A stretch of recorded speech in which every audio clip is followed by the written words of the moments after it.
Hey everyone, it's Kyle Wagner here, and I'm tuning in from directly behind me where my head is covering the map. I'm tuning in to you from Hong Kong over here where I'm developing a new middle school really built around students. And so I wanted to first share that with you because I think what I'm going to share with you is quite relevant. It's stuff that I'm doing with students now, and I think it's things that you can do with your students wherever you are tuning in to in the world, regardless of your background with project-based learning.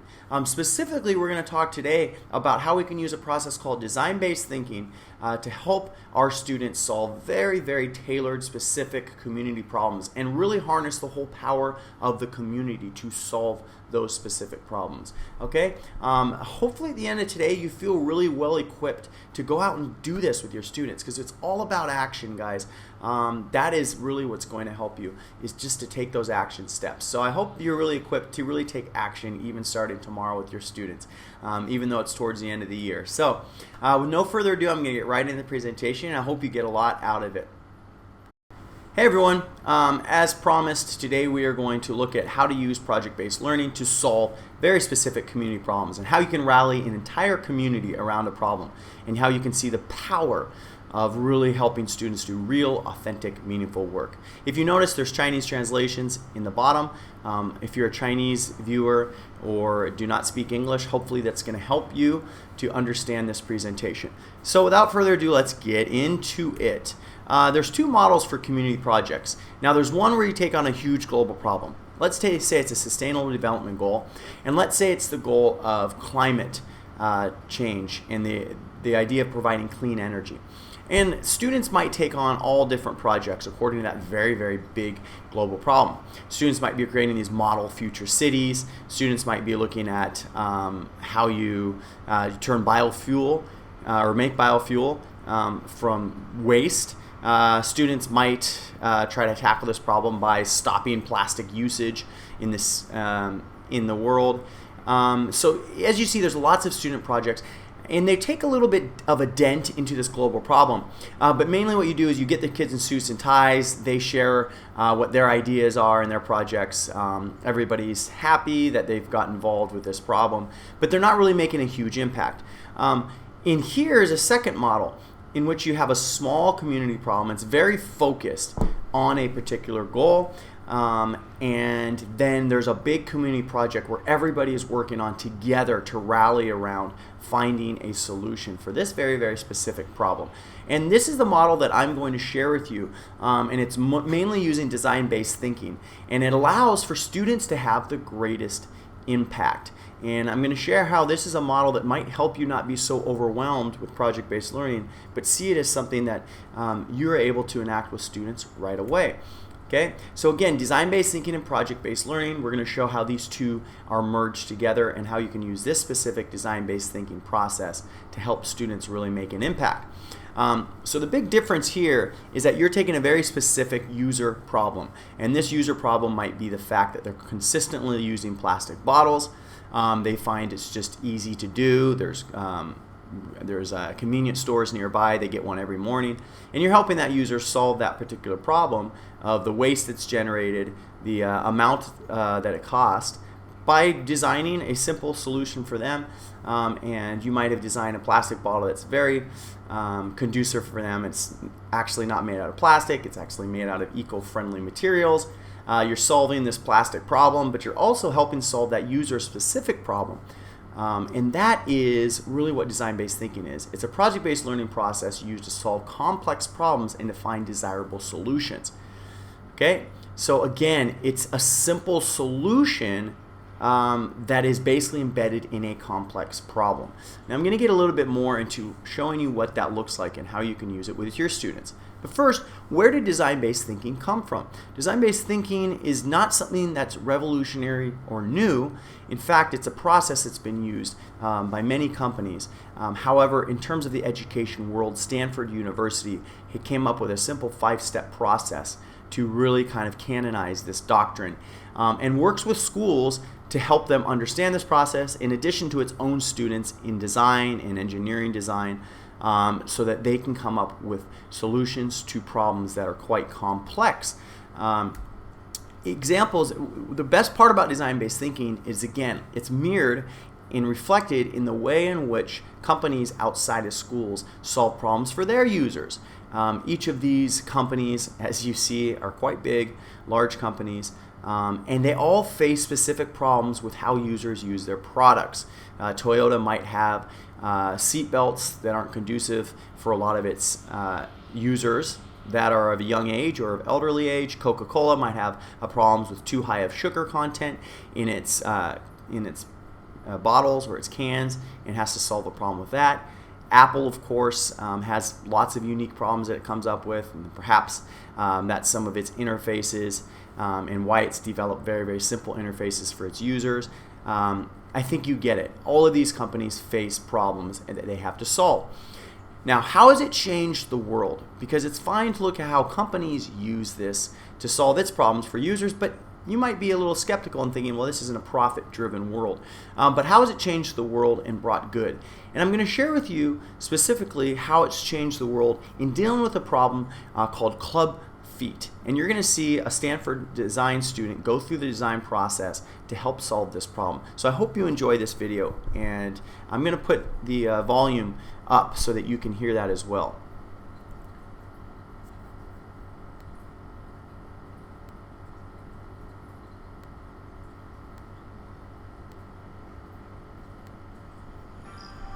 My name is Ian Connolly, and I'm a student at Stanford University. Extreme Affordability is a class taught here at the D School that teaches students how to solve problems for people in the developing countries. A couple weeks into the class, nonprofit organizations, they come to the class and they present, and all the students decide what projects they want to work on, and for me, it was a really easy choice, picking Miracle Feet. Miracle Feet is an organization that helps doctors in developing countries treat clubfoot. Clubfoot is the most common congenital deformation. It means that the children's feet are turned inward and upward, which makes it really difficult for the children to walk. It's also one of the leading causes of disability. It's really hard for them to get to school. It's hard for them to get a job. They're often hidden away at home and end up begging in the street. There's 1 million children living with untreated clubfoot, even though it doesn't have to be that way. There's a really easy treatment. It consists of putting casts on a child for 4 to 8 weeks, and then the child has to wear a brace at night, and it keeps the feet in the proper correction, a bit like you would wear a retainer after orthodontic braces. The challenge presented to us in Extreme Affordability was to create a brace that was cheaper, that was available to the masses, and that was also a lot easier to use. What design thinking basically is empathizing with your user group, defining your problems, ideating, prototyping, testing out your prototypes. We actually got the opportunity to go to Brazil. We were able to get great feedback from parents, doctors, even kids. Their initial reaction was, wow, this does not look like a traditional clubfoot brace. This actually looks really nice. And then we kind of hit a wall because we needed engineers to make a very good shoe and also a very sturdy bar. So first we went to Clark's, which is a leading shoe company. They designed the shoe of the Miracle Feet brace, and they designed it pro bono and are still producing it at cost. Then we needed a very robust bar for the shoes to clip on, and we went to Suncast, which is a leading plastics company. They optimized the design of the bar that Stanford had so that children up to the age of 5 could use this brace without it breaking.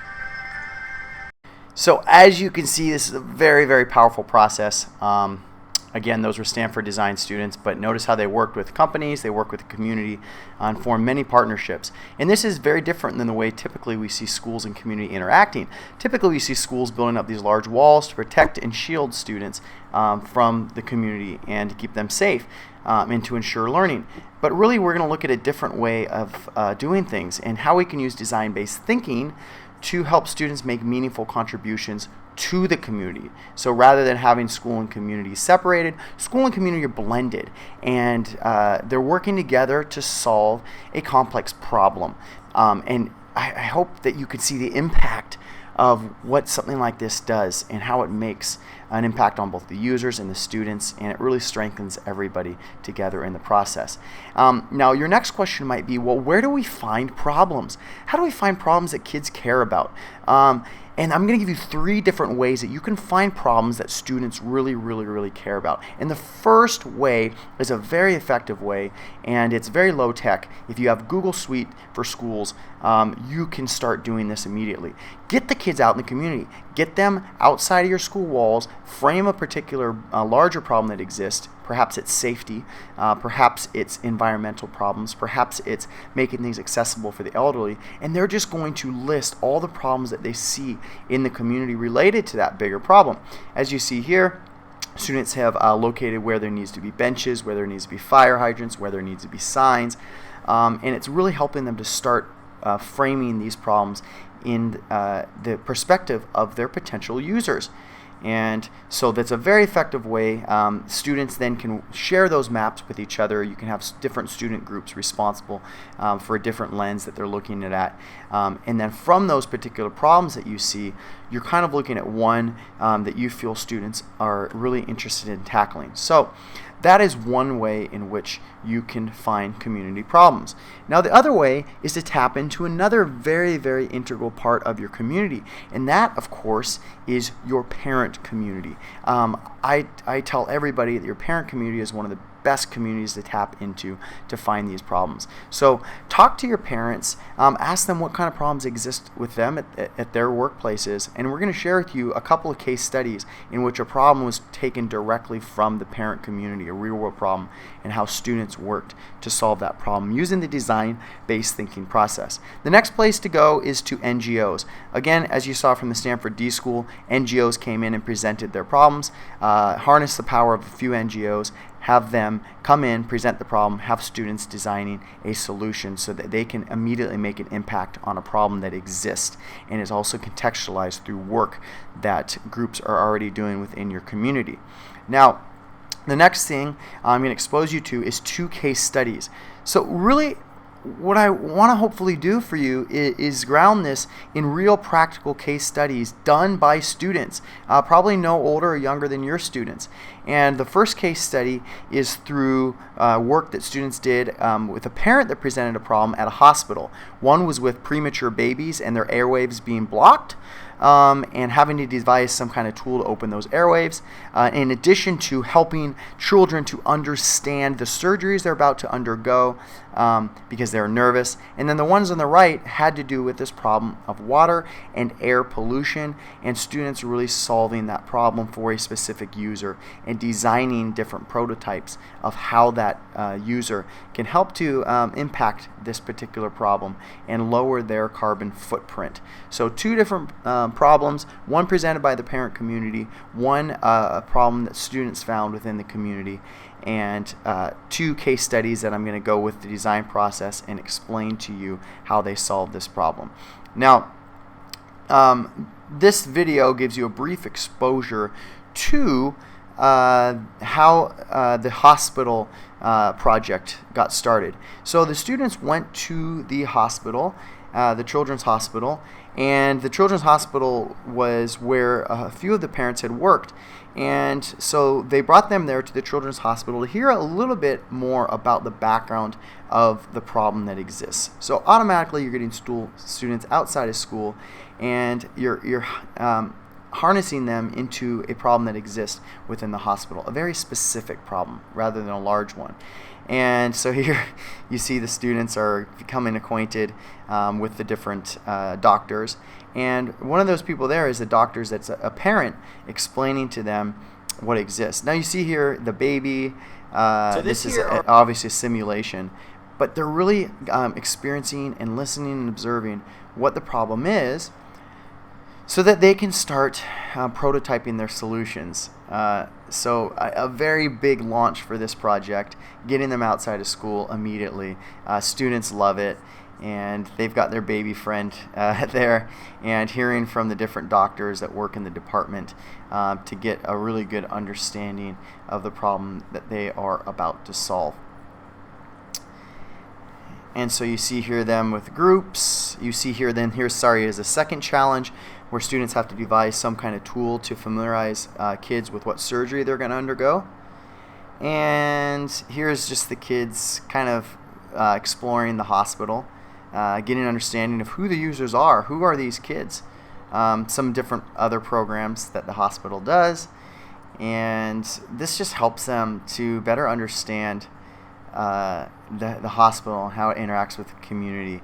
You see here they're integrating and using technology, taking pictures, hearing from their teacher about the excitement they have in solving this challenge, and seeing a couple of prototypes that they're working on developing for that hospital for those particular tools. So very impactful. And now what I'm going to share with you is this simple 5-step process. This simple 5-step process is going to help students to understand a problem and to come up with a particular solution. And this is the same 5-step process that was designed by folks out at the Stanford D School. And so the 5-step simple process starts with step number 1. And step number 1 is first to empathize and understand the challenges your user faces. By doing so, you can clearly define the problem in more specific, shorter 1 to 2 sentence terms. Once you've defined that problem, the next step is to ideate and come up with potential solutions. Once you've ideated a lot of solutions, you can prototype and build one to test on the user, and then of course you can repeat that cycle. Now what I want you to notice about this cycle is that it's not linear. It's not typically linear like most things we do in school. It's circular because students come back at different points of the process because they're getting feedback consistently to come up with a better design and have it more tailored towards their user. So again, that's really dependent on feedback. Now step 1, to really truly empathize with the user, you really want to have students observe. Observe who they're designing this particular product for. Observe their behavior. Observe how they interact. Observe really what their likes are, what their preferences are, what their biggest pain points are, what their biggest pleasures are. And really this is a time just to listen, to watch, and to interview. You're not having students think of solutions yet. And the reason you're not having students think of solutions yet is because you can't really come up with a solution if you don't understand the pain of your user. So here they're interviewing the doctor to talk about what challenges they face in these surgeries. They're talking with the doctor about what challenges the kids face when they're confronting that time where they're going to have their surgery and how they're scared. And again, I'm emphasizing that this is really the time when students are watching and they are listening and they're observing and really coming up with who does this specific problem affect. And by doing so, they're going to get to the next stage into really helping them to define that problem in more specific terms. In this case of the water and air pollution, you see that students were engaged with the local villagers. Here's a local villager here to talk about their problems with unclean water. They're engaging with local NGOs who are working on the problem. And here's where they're engaging another school. And the schools are working together. So as you can see, members of the community are already coming together to fully understand the challenges that users face. The next step is to define that problem and narrow your focus. So this is now where you're taking a very small subset of that problem and really honing in on what's the specific problem that you want to solve. What patterns emerge? In this case, you see that students have done a huge categorization of the trash they collected in the local waterway, so they can really categorize those things and try to attack one part of it. One student is visiting the wetlands to see how that filters water, so that they can start really ideating solutions. Again, what are the most important needs to address? You want to focus your energy on the most feasible design solutions. And the only way to do that is to really narrow your focus.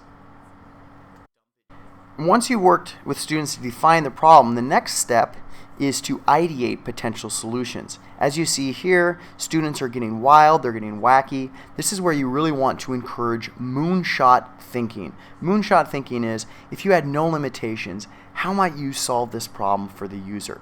And the reason for doing this is because the more solutions that you ideate, the closer you'll get to one that is actually practical. It works very paradoxically. The more crazy you can think, the better you can get towards coming up with a solution. So no idea is off limits. you want to mind map, have students going in multiple different directions, have them drawing things out and visualizing things, sketch ideas, no judgment. You're not talking about the ideas, you're just coming up with as many ideas as you can. Because if the more ideas you come up with, the more you will move closer to something you want to prototype to actually test. And again, you see students doing the same process here. And again, we want to remind you of these characteristics of the ideation process. Now, once you ideated, you're going to narrow that focus and you're going to find one that you think is going to have the largest impact and is most feasible to do. In this case, you see 3 different prototypes. One student has created these bags that are basically made out of upcycled clothing, and they're going to test that on the user, a very simple solution. Another one you see here is students trying to design a frame for a bamboo bicycle so that they can encourage more ridership. And one here is a solar powered water filter that a student is rapidly prototyping and building to test on their particular user. So the focus here is when you're doing these prototypes is that you want to really, really rapidly prototype and come up with something very, very quickly. And the purpose of that is because the more faster you can rapidly prototype something, the more you can get closer to a solution that might work. Start building right away. Don't worry about perfection. Again, perfection comes later when you're actually testing it and refining it on the user, because they could spend all their time building something and then find out that is not something that works on their user. So build with the user in mind, but do it quickly, do it cheaply. You don't need very high-tech material. Cardboard is your friend. And next, so prototype your solution. This is an example of the prototypes they came up with. Rapidly 3D printed these models, and of course they're then bringing these to the hospital themselves, testing them on the children who are about to undergo surgery, talking to them about their surgery, and seeing what kind of impact it has on the actual users. Again, start building right away. Don't worry about perfection. It's definitely the enemy in this particular case. And so once you've then prototyped your particular solution, of course that brings us to the next step, which we're going to test our design on our users. In this case, they're testing the bamboo bicycles they created on their users. They're testing the hydroponic systems to see if that is something that is easy to use in recycling and saving water for the local waterway. And when you test your design, you're going to get feedback. Now, as you get feedback, you don't want to explain exactly how your product works. You want it to be pretty much intuitive. It's like those push-pull doors. Sometimes you push the door even though it says pull, because that's because it's more intuitive for the user to push it. In the same way, you don't want to explain everything. You want the user to just test out your product and use it in a way that they see fit. Okay? So ask for feedback. Once they've used it, observe the way in which they're using it. Are they using it in the way it was intended? Do they have to lean to a side to use these bicycles or change gears at a certain time? Again, don't explain everything. Let them try it out on their own. Once you get that feedback, it's going to help you in the next stage of the process to better empathize with them and to go back to the drawing board and to redesign whatever product that your students were coming up with. Okay, so again, it's a very, very important stage, and hopefully once you've tested your product on your user, it's a result of lots of observation and notes. And again, you're avoiding perfection because you're going to get to perfection once you get the feedback from your user. Ask them to compare, bring similar prototypes. In the case of the plastic bags, have them bring a plastic bag and test that in terms of its durability against the bags that students had regenerated and similar prototypes. Okay, and this is really going to help you see if it works. Here you see students actually testing it on each other. So yeah, if your user is not handy, have your students test it on each other and mimic what the user is going to experience. This is a great way to continue to build empathy. And again, you're going to keep these things in mind. Asking for feedback, not explaining everything, and really trying to understand and empathize the user. This quick video just shows you a little bit of that. So this user is the actual patient It's a dummy that they've created, but as you notice, students are trying to just observe, listen, and watch in how that might work and whatever solutions they come up with. Next, again, I want to iterate the 5 simple process. It's empathize, understand your user, define the problem that they face. That is going to help you move on to ideating potential solutions. Once you've found one that you like, you can prototype it and test it on your user, and then go back to the same cycle and drawing board. The same way in which companies outside of school, the same way in which Stanford solves this problem, the same way in which NGOs design solutions to their problems, and the same way in which communities are strengthened. Very, very effective process. I hope you feel confident in using that. And I'm going to expose you to, again, 5 to 6 main principles you want to keep in mind before engaging in this kind of work with your students. So here are the things to keep in mind when engaging in this work. Avoid perfection. I can't stress this enough. You're only going to get to perfection or close to it by several rounds of feedback. Perfection is the enemy. Cardboard is your friend. Make it real. Don't give kids this fake challenge. Give them something real. By giving them a real challenge, they're going to create something that they feel is meaningful. Use the entire design process. Avoid skipping phases. It might be tempting to get them rapidly prototyping, but you're going to have to go back to drawing board and understanding who you're designing this for. Build partnerships. Don't go at this alone. It's very hard to go at innovation alone, and you're going to become isolated and design something that's not used. Finally, provide multiple opportunities for feedback, the same way in which you have formative and summative assessment. And most importantly, have fun. This is supposed to be fun. You won't get it perfect the first time. It's a process of many iterations. Hey everyone, I hope you enjoyed that presentation. I'm tuning in back from the live studio in which I recorded it, which happens to be my living room. I hope that it really inspires you to start tackling some of these community problems. Look, I know it's June, it's towards the end of the year, and it's probably pretty late for you to take on something like this now. If you're looking at doing something like this next year and you want follow-up, I'm happy to help. I do coaching for individual teachers. I also do coaching for schools and how really to develop impactful, strong experiences and how to really give you some hands-on assistance while you're implementing these things. And so I put the link into this actual presentation so you can check out more about the full course, because this is just a small part of that course. And if you have any questions, reach out to me, and hopefully it's something that you think might benefit you, because I'm here to help, and I really want to make the biggest impact, and you to be able to feel like you can make the biggest impact with students on these community problems. Okay, so I hope you had a great year and enjoy your end of the year and your much well-deserved summer break. Give yourself some R&R, and hopefully we'll see you back next year to start these big challenges in the fall. All right. Thanks for all you do.